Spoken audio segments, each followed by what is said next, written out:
Hi, welcome to today's devotional podcast with Dr. Jacob Al. We are continuing our series on naked and not ashamed, and today we are going to continue with the female reproductive system. That is, and our concentration today is going to be the ovaries. The ovaries and the female productive system. We're going to highlight the ovaries today in this episode 19. Our text once again is taken from Psalms 39, 13 to 14. For you formed my innermost being. You knit me together in my mother's womb. I praise you, for I am fearfully and wonderfully made. Marvelous are your works, and I know this very well. Psalm 139, 13 to 14. So the ovaries, as we spoke of yesterday, the ovaries, the root of the word ovary is ova, translated as X. Okay, so the pituitary hormones are primarily directed towards the ovaries. So the pituitary hormones that we talked about yesterday, they are directed mainly towards the ovaries. Now, the bloodstream signals the pituitary to begin secreting hormones during puberty to stimulate egg production in the ovaries. So the bloodstream signals the pituitary. That is, through the bloodstream, the pituitaries are signals to begin secreting hormones when puberty begins. And that is what stimulates the production of the eggs in the woman. That is why it is important to study the menstrual cycle of a woman, especially if you are expecting a child. If you are trusting the Lord for a baby, knowing the way this system works is key to your hitting the target, having intercourse, the right time that will make your woman fertile. It is very important. That is why this particular, the knowledge of these organs are also very important. And I tell you, we as Christians, we tend to spiritualize everything. And we lose out on certain basic fundamental things that is very scriptural. We know that our God encourages us to pray in very specific terms. You don't go asking general prayers when your prayers are always general and open. When they are answered, you often would think that it is just by chance. It just coincidence or luck. But with God, there's no luck and coincidence. Everything must be systematic and must be specific. So when you understand these names of the various sex or reproductive systems, and you are expecting you have been married for years and there's no seed of the womb yet. Okay, sometimes it's just helpful. In my situation, when I got married 3 years, we couldn't have a child. I mean, we had decided we will enjoy ourselves for a year. And after a year, we said, God, we are ready, send us the child. And the child was not coming. The Lord somehow was telling them, okay, you chose when you want to have the baby. I'm not ready for you to have the baby yet. Now, okay, so it took time. But when we began to look at the areas where the actual problem was coming from, and our doctor was able to zero it down to the issue of the sperm count and maybe a defect in one of the fallopian tubes of my wife, we got this specific information. Guess what?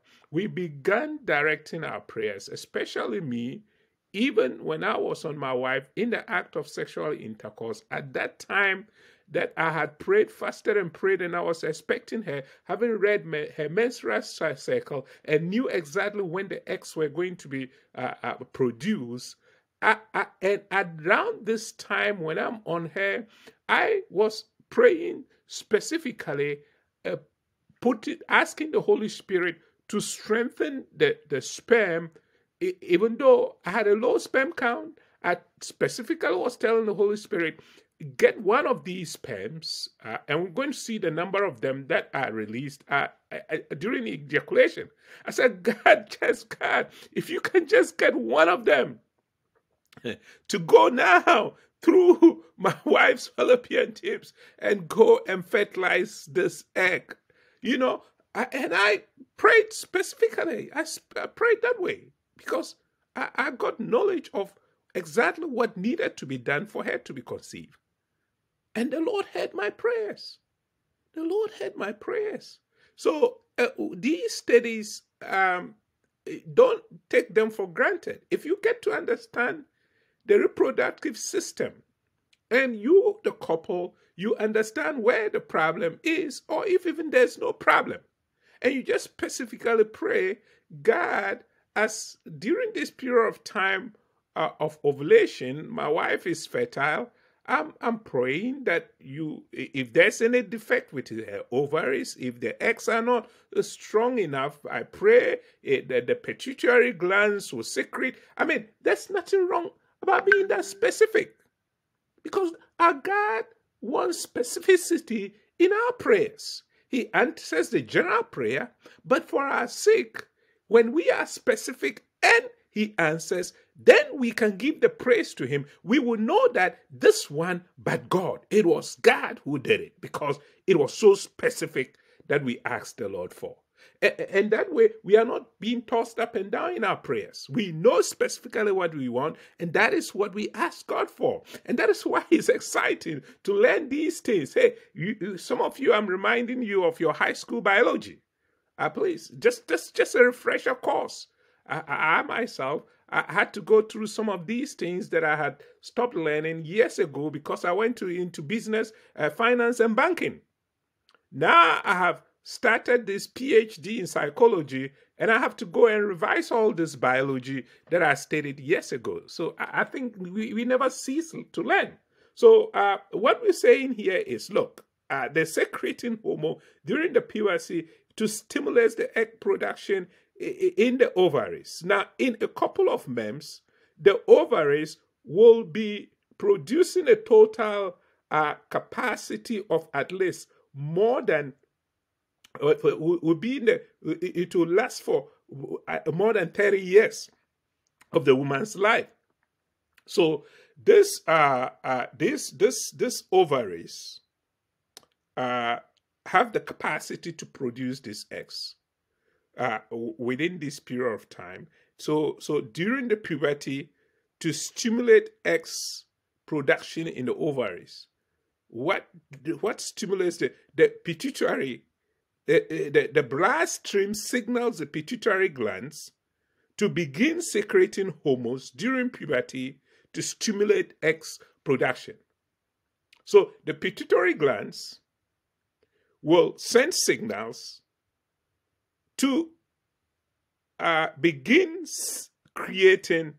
secreting hormones during puberty that will stimulate egg production in the ovaries. So in a couple of months, the ovaries will begin producing to total capacity for at least, for more than 30 years, it has this capacity in a woman to continue producing these eggs. Now, if all is well and there's nothing wrong, the woman should be able to have consistent production of these eggs for a period of 30 years of her life. Okay, so sometimes we become impatient and we think that, well, maybe I'll pass the childbearing age. Now, it is possible and it's true that obviously some of these systems will slow down during menopause. So as early as you can have your kids, please do so. God can still perform a miracle, unless you obviously are looking for the miracle of Sarah. But it's always advisable that as young couple, as begin making the babies as soon as possible during these prime time of your years, that there is nothing messed up with the productive system, and everything seems to be working perfectly. That is the time you should stop wasting your time, wasting your energies, and concentrate on making babies. The number of babies that you want, then you can begin to enjoy yourself. And don't wait till those old age. God can still do it, nevertheless. But the chances begin to be more slimmer and slimmer. And you will have unnecessary stress. So try as much as possible to do this as early as you can. But generally, a woman of 20 years starts puberty, she has the capacity to produce this eggs for the next 30 years of her life, which sends her to down 50 down there. And so don't be discouraged and let the society put pressure on you that you need to do it and have a baby now. And so you are forced to probably have an affair outside marriage, just with the goal of making a baby before you turn a certain number of years. It just shouldn't be that way. We should not compromise our holiness and sexual purity for anything that is less than the perfect will of God for our lives. So 2 ovaries are located approximately 4 or 5 inches below the waist in the back pelvis. I wish I had the capacity to show the diagrams, and probably I would do so during this period of teachings. But it would have been perfect to pause here and pull out the diagram for you to see. But the fact is this. So there are 2 ovaries, and they are located approximately 4 to 5 inches below the waist in the back of the pelvis. Now, they are located halfway in between the back of the pelvis and the groin. So those are where these ovaries are located in the woman's body. They are approximately the size of an egg from a Reuben. Now, the ovary becomes smooth at puberty. Tiny glittering droplets are referred to as follicle glisten, follicles glisten through the surface. So an ovarian follicle contains an immature egg, a female reproductive cell called an ovum. Now, this ovum, droplets from the egg would only see a few eggs in them. They are at least 2 million in a swelling thimble, but they are smaller than the dot of an eye. That's how tiny these are. And we're talking of at least 2 million in a swelling thimble. But they are similar, just quite similar to a dot of an eye. These are very microscopic beings, but these ovarian follicles contain immature eggs, a female reproductive cell called the ovum. Now, the droplets from the egg would only see a few eggs in them. Just a droplets of it. There are a few eggs in them, but it is said that there are at least 2 million in a swimming thimble. Just a tiny blip. They have about 2 million of them, but they are smaller than a dot of an eye. That's how small these tiny things are. And it just goes to show how miraculous our God is. He's a miracle working God, and he has structured this so intricately that it works so well. So in addition to their homo-producing function, the ovaries are also responsible for producing at least 2 other essential hormones. Now, together with these glandular hormones, the pituitary hormones, so we have the glandular hormones and the pituitary hormones, allow the rest of the reproductive system to reach maturity and function properly. This is powerful. So these are two hormones that aids in the production and the performance of these system of reproductive system to work efficiently. So it is estimated that there are roughly 300,000 to 400,000 follicles in the ovaries when a baby girl is born.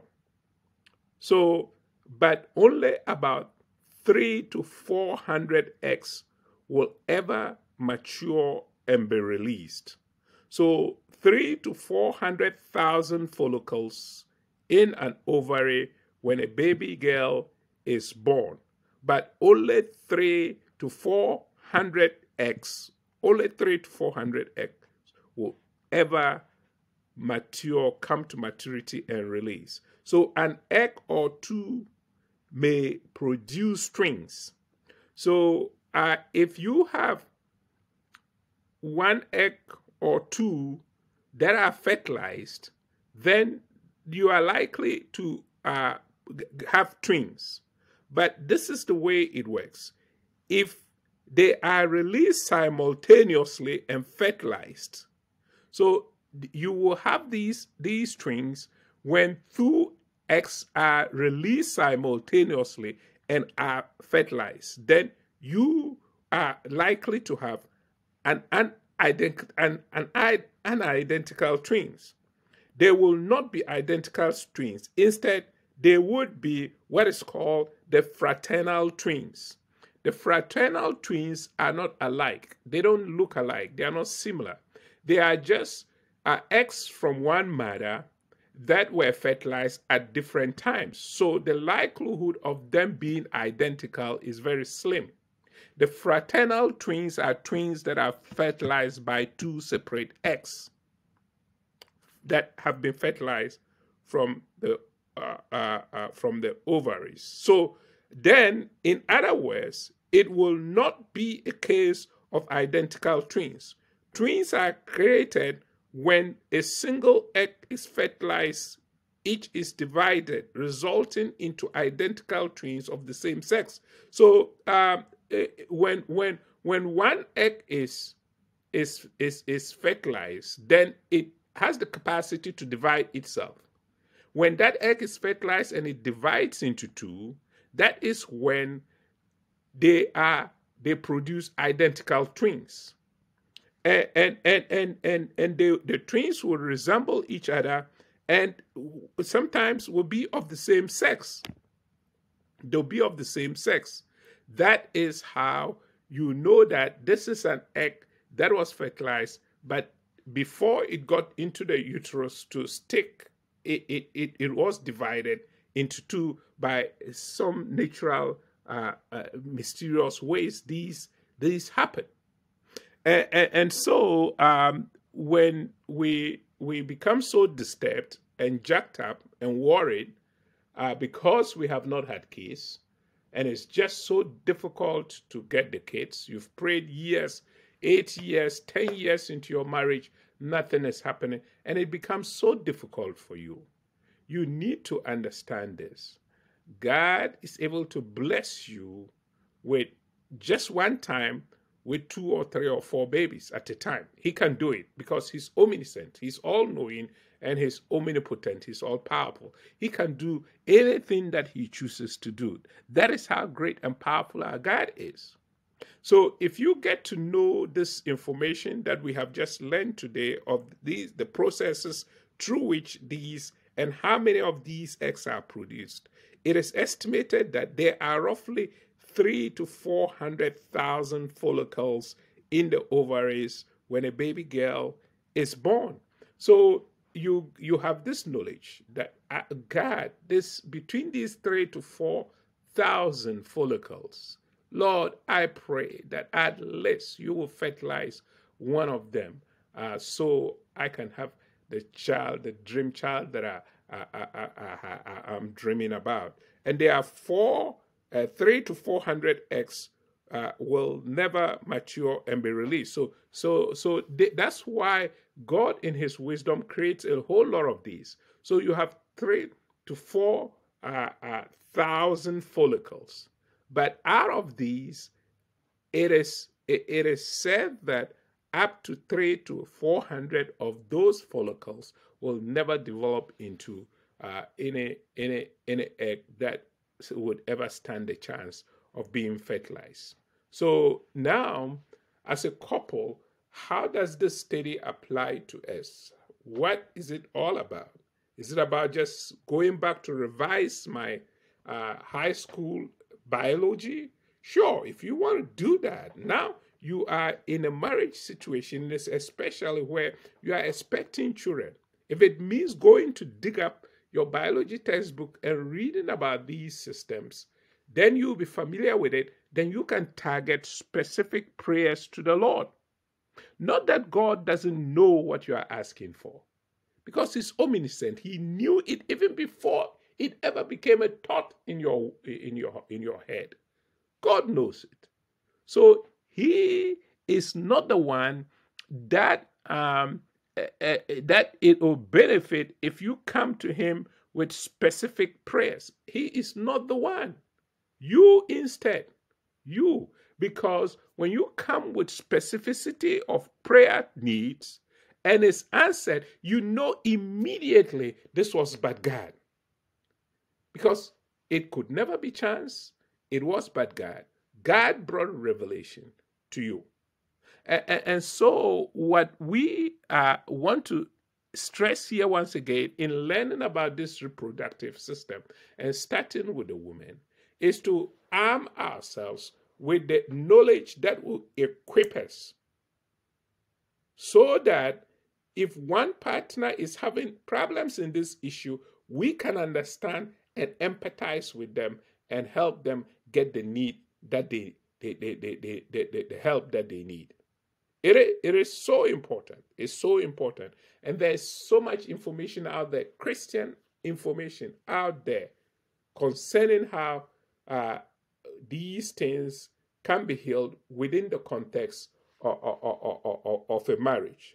So we are saying that, look, twins are created when a single fertilized egg is divided, resulting in identical twins at of the same sex.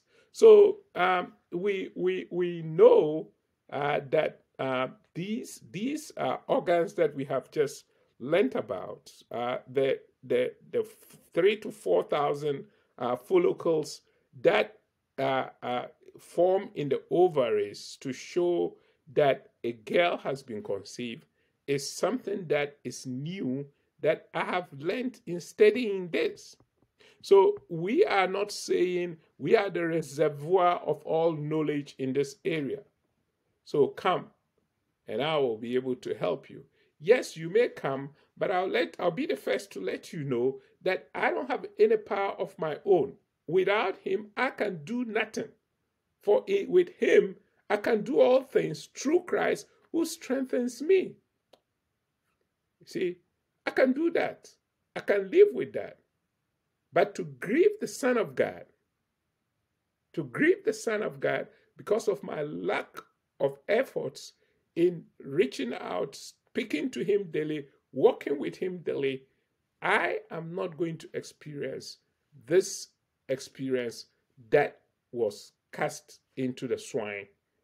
There is no way that is going to happen to you, because the fact is that whatever forces and powers are working against your marriage, just like Jesus cast the demonic forces into the swine, the same way today, those demonic forces that have been assigned to your marriage and distorting and destroying it, they'll be cast into the outer world, because they don't belong in your house. They will pack their baggage and leave. And the fact is this: when we have the spiritual backings of the Lord in the midst of understanding which parts of our organs needs to be cured, so the reproductive system can take its natural course. When we get to know the spiritual implications, so that even before we will get the physical manifestation, we would have had an encounter with Jesus, would have had an encounter of the spiritual realms, that which the Lord is fighting for you daily. So thank you for taking time to listen to today's devotional podcast. Tomorrow, we shall, I think Monday, that will be Monday. We don't have weekends. So today is Friday. Monday, we shall continue with these parts of the body of the woman genitalia. And we see what new the Lord has for us. All of us, we stay under his feet. And each day, he broadens our knowledge of him. He reveals himself to us to enable us stay strong and pure in his calling. Thank you for taking time to listen to today's devotional podcast. I encourage you, if you live in the Spotsylvania, Fredericksburg area, I invite you to our church, River of Life Church. We meet 9 a.m. and 11 a.m. every Sunday. We have Wednesday prayer time, only prayer on Wednesdays. I invite you to come and let us know you have heard about this podcast, the station that you heard it from, the FM station that you heard it from. And we'll be careful to thank you for all the things that you do for us as we call upon your name today. So if you are watching this on YouTube, I encourage you, please, on the right-hand corner, there is a box, white and red. Click on it. It will allow you prescribe to this YouTube videos, that each time a new one is uploaded, you'll be the first alerted to get this. Thank you so much for taking time to listen to today's devotional podcast. God bless and thank you.